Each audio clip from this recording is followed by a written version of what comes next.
अदाकारा सायरा यूसुफ और शहरोज सब्सवारी को फिल्म की रिलीज से पहले शदीद मुश्किलात का सामना है। दोनों फनकारों की लव स्टोरी डिस्ट्रीब्यूटर्स और सिनेमा मालिकान को मुतासिर करने में नाकाम रही। फिल्म की एडवांस बुकिंग भी शुरू न हो सकी।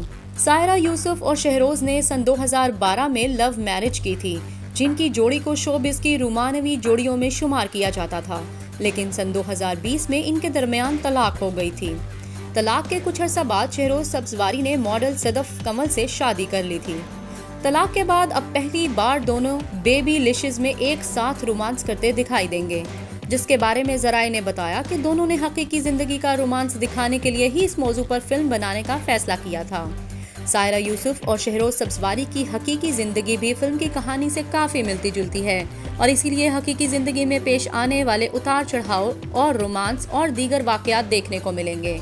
ट्रेलर से अंदाजा लगाया जा सकता है कि इसमें शायकीन को मसाला और एक्शन भी देखने को मिलेगा, ताहम फिल्म में ज्यादातर रोमांस ही दिखाया जाएगा।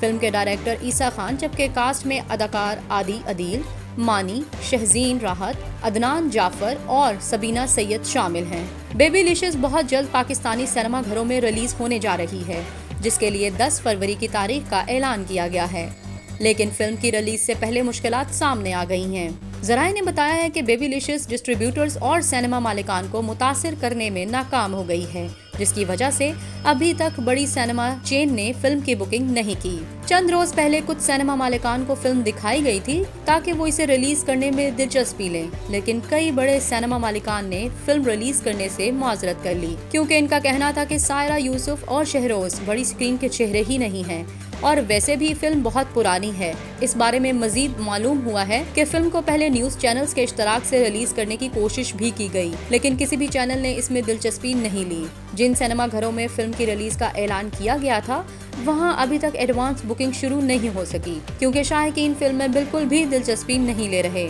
इसके साथ साथ कई सिनेमा मालिकान ने इसे रिलीज करने से ही इनकार कर दिया है।